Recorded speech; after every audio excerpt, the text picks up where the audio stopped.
Hello everyone, मैं ऋषभ सिंह आप सभी का स्वागत करता हूं आपके अपने चैनल शॉर्ट हैंड ट्यूटोरियल में, जहां कि हम हर एक दिन एक नए वीडियो के साथ आते हैं और एक अगले टॉपिक को क्लियर करते हैं। सो गाइस, आइए इस नए वीडियो के साथ आज एक अगले टॉपिक को चलते हैं और उसको क्लियर करते हैं। Guys, let's start.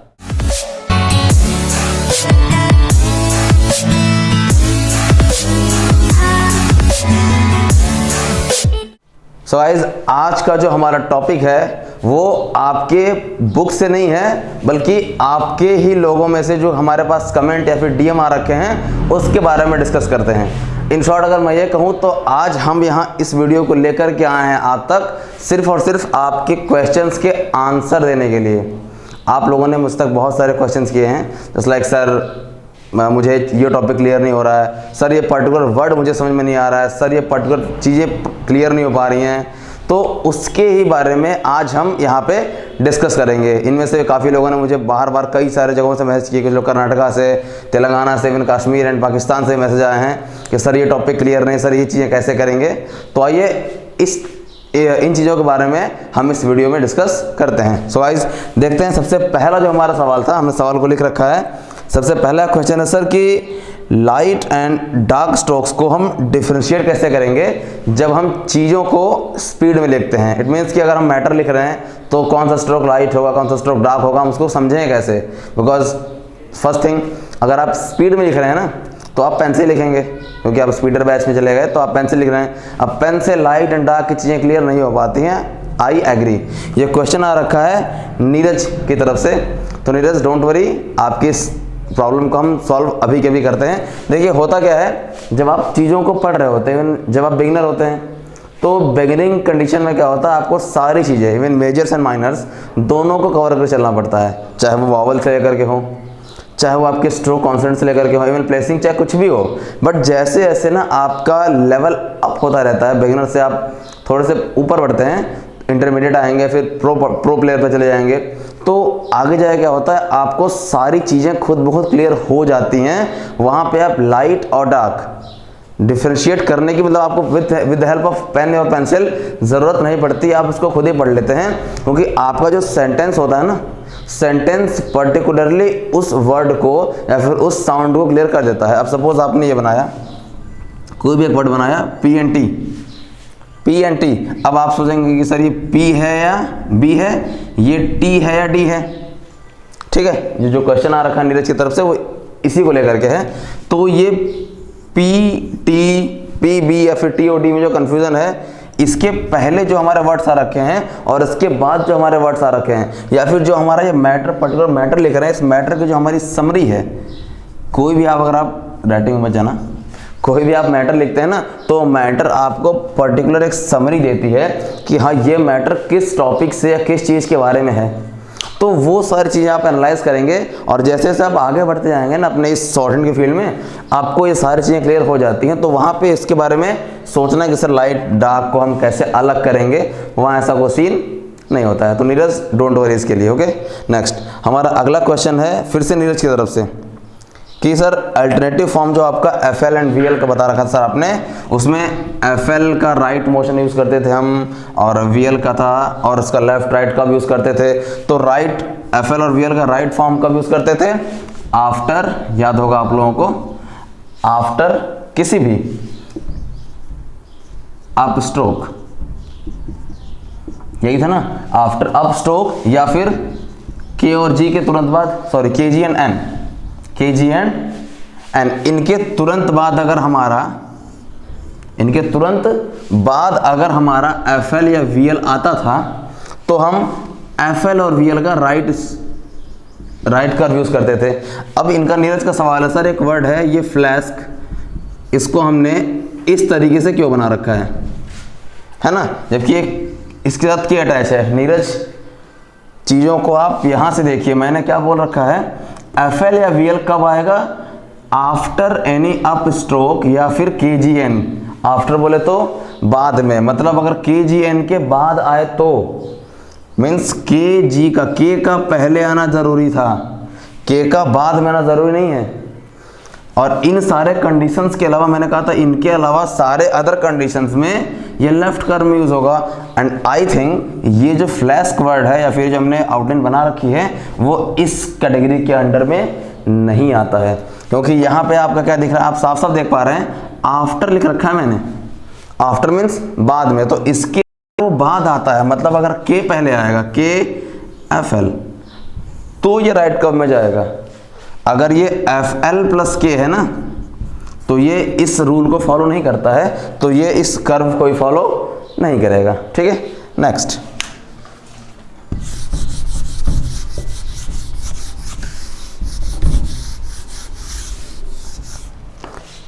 क्वेश्चन हमारा आ रखा है, कुछ वर्ड्स दे रखे हैं इन्होंने, ये हैं सतीश जी। नो इशू सतीश के वर्ड्स है सर हे स्टैक एंड फिट्ज्यू, समझ में नहीं आ रहा हमको, हे स्टैक एंड फिट्ज्यू। इसके साउंड देखो, कुछ वर्ड्स ऐसे होते हैं हमारे सामने जो हम बेसिक अपने लाइफ में, नॉर्मल लाइफ में यूज़ नहीं करते हैं, तो जब वो सारे वर्ड्स हमारे सामने आते हैं तो हम उसका प्रॉपर जो साउंड है ना वो बोल नहीं पाते, क्योंकि हमारी स्टार्टिंग से जो लर्निंग थी वो सही नहीं रही है इन फील्ड ऑफ इंग्लिश, क्योंकि हम वो इंग्लिश यूज़ करते हैं अपने कह सकते कि नॉर्मल कन्वर्सेशन में, फिर अपनी पढ़ाई में जो हम बोल पाते हैं ईजिली, हमें इससे कोई फ़र्क नहीं पड़ता कि क्या सही क्या गलत है। तो यहाँ पे क्या चीज़ें होती हैं भाई, हमारी जो शॉर्ट हैंड है वो यूके बेस्ड है, तो यहाँ चीज़ें क्या होती हैं कि आप वही ये वही चीज़ों को बनाएंगे या फिर ये आउटलाइंस वही क्रिएट करेंगे जो वो पर्टिकुलर वर्ड साउंड कर रहा होगा, एग्जैक्ट साउंड, और आप मैच कर लीजिएगा जो आउटलाइंस के साउंड है और वही साउंड आप गूगल पर सर्च करेंगे, दोनों के साउंड मैच करेंगे। ठीक है, आगे इस बारे में और आपसे डिस्कस करता हूँ मैं। अब देखिए इनके कुछ वर्ड्स है, हे स्टैक, ठीक है। नेक्स्ट फिट्ज्यू,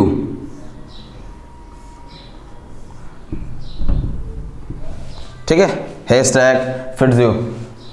अब यहाँ पे मे बी आपको वावल्स क्लियर हो गया होगा, यहाँ पे ये चीज़ अगर नहीं क्लियर हुई हो अगर, तो बता दूं, मैंने बताया था कि अगर मिडली आपका S और H एक साथ आ जाए, S या फिर Z कुछ भी हो, वो अगर एक साथ आ जाए तो इन दोनों को, ये भी एक सर्कल से रिप्रेजेंट होता है और H की स्टार्टिंग में एक सर्कल से होती है, तो इन दोनों स्मॉल सर्कल को हम एक साथ करने के लिए क्या करते हैं, इसको एनलार्ज करके एक लार्ज सर्कल की फॉर्मेशन कर देते हैं। ठीक है, नेक्स्ट और इनके वर्ड्स हैं फ्रेम, वर्बल, लेक्ट्योर, ठीक है,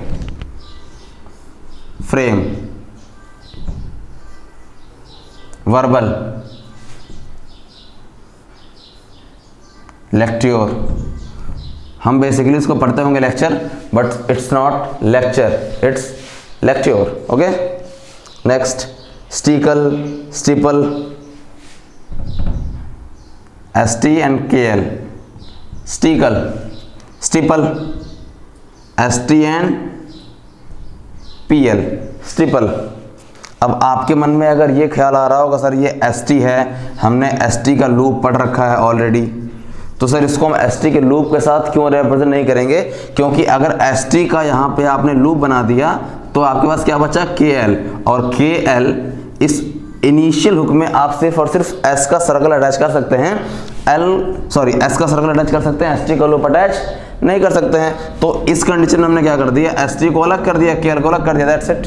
okay, same as it is stipple. Next है हमारा स्टाइफलेस, स्टाइफलेस, इट्स नॉट स्टीफलेस। अगर स्पेलिंग में STI लिखा है तो ये ज़रूरी तो नहीं कि हर बार वो STI ST का साउंड दे या हर बार वो STI ST का साउंड दे। ये जो इसकी साउंड होती है वो हमारा ऑलरेडी फिक्स होता है, इन चीज़ों को हम चेंज नहीं कर सकते हैं, ये यूनिवर्सल ट्रुथ है। Okay, next operation, sensation and education. Operation, operation words में जहाँ जहाँ बना रहा हूँ उन पर थोड़ा ध्यान देना, क्योंकि बोर्ड काफ़ी वो नहीं है। ठीक है, नेक्स्ट है आपका सेंसेशन, सेंसेशन, सेंसेशन। अब यहाँ पे सतीश का एक सवाल था, सतीश ही है ना, हाँ सर सतीश जी, यहाँ पे आपका एक सवाल था कि सर सेंसेशन में यहाँ पे जो साउंड आया हमारा, इस साउंड को तो हमने रिप्रेजेंट कर दिया, बट जो सेशन S के साथ शन के बीच में जो A का साउंड आ रहा है इसको हम रिप्रेजेंट नहीं कर रहे हैं। क्यों नहीं कर रहे हैं? तो इस चैप्टर को हमने पढ़ाया हुआ था शनुक पार्ट 2। शनुक पार्ट 2 में मैंने साफ साफ क्लेरिफाई कर रखा है कि एस और शन के बीच में फर्स्ट प्लेस के वावल्स नहीं आते हैं, सेकंड प्लेस के वावल्स को हम रिप्रेजेंट नहीं करते हैं, उसको हम उसी की फ्लो में पढ़ लेते हैं, और थर्ड प्लेस का जो वावल आता है हम उसको रिप्रेजेंट करते हैं, और वो कहाँ करते हैं? उस हुक के जस्ट आउटसाइड। फॉर एग्जाम्पल यहाँ अगर वो वावल थर्ड प्लेस का है तो चाहे वो डॉट हो या डैश हो, डजंट मैटर। ठीक है, नेक्स्ट एडुकेशन। इनका एक वर्ड है एडुकेशन। अब सतीश का हमारे पास सवाल था कि सर एडुकेशन में हम इसमें जे का स्ट्रोक क्यों नहीं बनाते हैं, डी का स्ट्रोक क्यों बनाते हैं? तो सतीश जी, एडुकेशन जो ये वर्ड है हमारा, ये मैंने क्या बोला, इसीलिए मैंने बोला ना कि यहाँ पे साउंड्स जो हम पढ़ते आ रहे हैं, हम इसको पढ़ते थे एजुकेशन।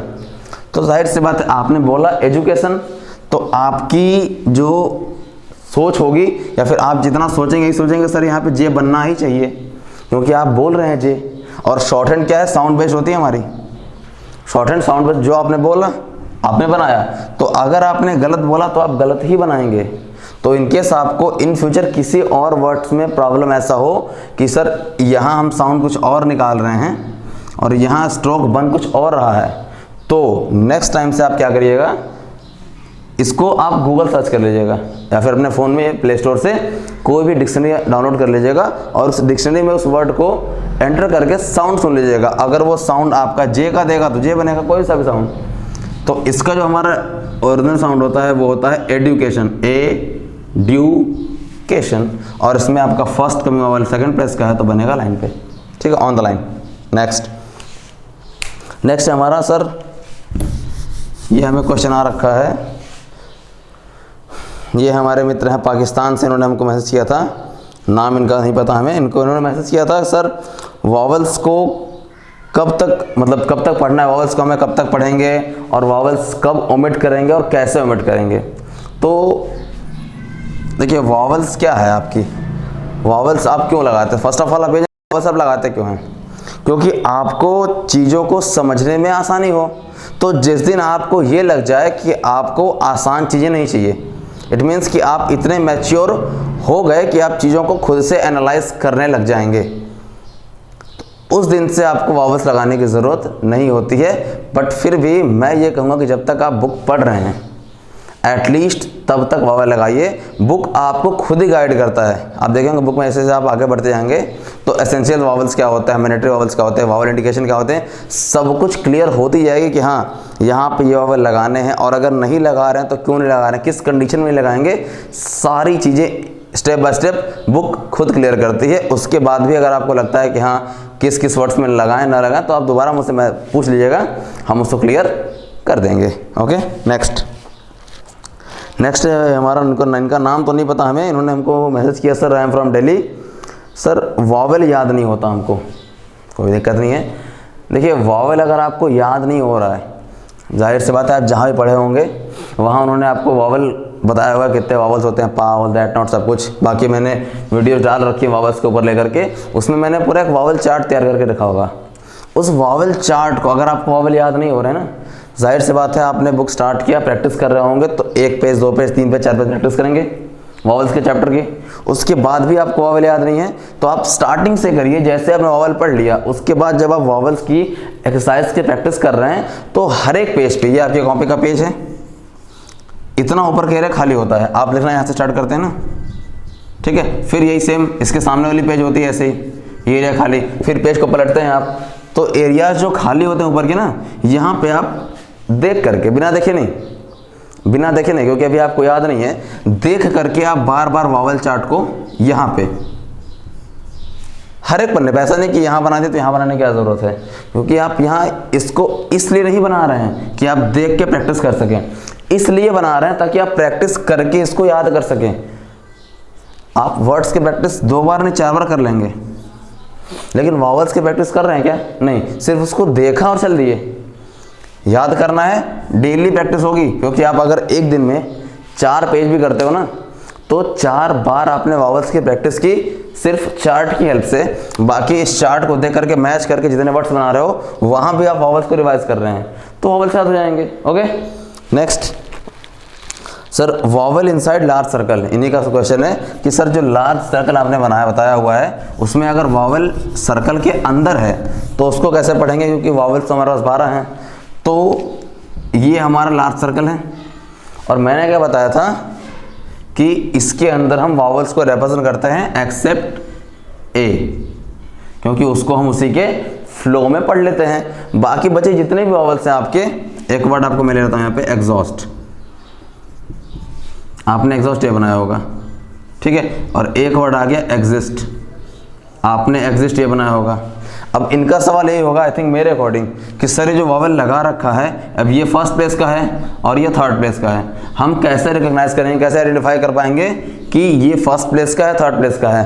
तो अगर आप किसी वर्ड को स्टार्ट कर दिए हो ना पढ़ना और एंड कर दिए हो तो जो बीच की मिडल सेंटर ऑफ की चीज़ें होती है ना वो आपको वर्ड कंप्लीट करने में हेल्प करती है। आप कभी भी इसका साउंड गलत बोल ही नहीं पाओगे, क्योंकि आप इसको कितना भी गलत पढ़ना चाहोगे ना, इस वर्ड को कितना भी गलत पढ़ना चाहोगे क्या पढ़ोगे। एग्जॉस्ट ऐसा कोई वर्ड नहीं होता है, एग्जॉस्ट ऐसा कोई वर्ड नहीं होता है, ले दे कि आपका ऑप्शन ही बचेगा एग्जॉस्ट, ठीक है। तो उसके लिए आप हर चीज़ें अगर आप A to Z क्लियर करने चले जाएंगे तो शॉर्ट हैंड चीज़ ही होती है चीज़ों को छोटे में लिखने की।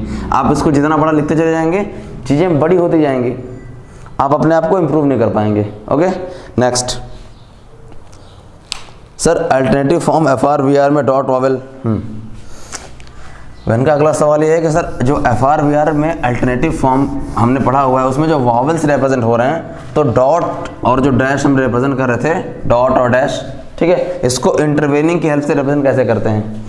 तो देखो इंटरवेनिंग क्या बताता है हमको कि जब भी हमारे पास हुक और स्ट्रोक के बीच में कोई वॉवेल आ जाए तो उस कंडीशन में हम क्या करते हैं, स्ट्रोक और हुक के बीच में कोई वॉवेल आ जाए तो इस वॉवेल को रिप्रेजेंट या फिर इसको बनाया ही इसीलिए गया हुआ है, ठीक है।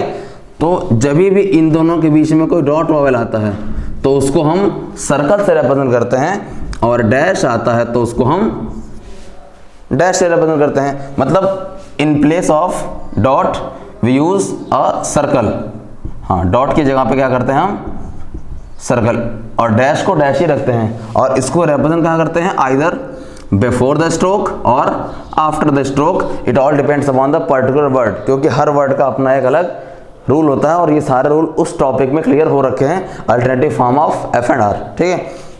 नेक्स्ट डैश, डैश का सीन क्या होता है, डैश आपको वहां से उस पर्टिकुलर वर्ड को इंटरसेक्ट करके रिप्रेजेंट करते हैं। अगर वो फर्स्ट प्लेस पे है तो इंटरसेक्शन फर्स्ट प्लेस पे होती है, सेकंड पे है तो सेकंड पे और थर्ड पे है तो थर्ड पे, दैट्स इट। नेक्स्ट, चलिए इनका हो गया। नेक्स्ट मुस्कान का एक सवाल था सर, चे एंड रे में डिफरेंशिएट कैसे करें। छोटा सवाल है बट अच्छा सवाल है। देखो मुस्कान, चे CH के साथ और रे R के साथ। अब आपके मन में ये सवाल होगा कि सर दोनों बनने के बाद एक जैसे ही दिख रहे हैं, तो कभी भी ये चीज़ें ना, पहली बात कभी भी ये चीज़ें अकेले नहीं आएंगी। आप अभी प्रैक्टिस कर रहे हैं तो अभी आपको कन्फ्यूज़न है कि सर दोनों एक साथ ही आ रहे हैं, लेकिन जब आप इसको आगे बढ़ते चले जाएंगे तो आप इसको लिखेंगे मैटर में। और मैटर, मैंने स्टार्टिंग में बोला था कि मैटर क्या देता है आपको, मैटर आपको एक क्राइटेरिया देता है, एक समरी देती है जो इसके आने वाले पहले और बाद के वर्ड से हम इन सारी चीज़ों को क्लियर कर लेते हैं। सो गाइस, आई थिंक आज का चैप्टर, आज का टॉपिक इतना ही होना चाहिए था। आप वीडियोस को देखिए, चीज़ों को समझिए और जिनके भी क्वेश्चंस थे अगर वो क्लियर हो गए हैं तो ठीक है, और अगर नहीं हुए हैं नो इशू, आप मुझसे दोबारा क्वेश्चन कर लेंगे, ठीक है। और जितने लोगों के सवालों के जवाब अभी तक नहीं मिल पाए हैं, डोंट वरी, आप बिल्कुल परेशान मत होइए। आप सभी के सवाल ऐसे ही पार्ट टू पार्ट वाइज, ये जो हम आप चला रहे हैं क्वेश्चन एंड आंसर का पार्ट, इसी पार्ट वाइज आप सभी लोगों के सवालों के जवाब मिलते रहेंगे और आप हम तक अपने सवाल पहुंचाते रहिए। So guys, have a good day.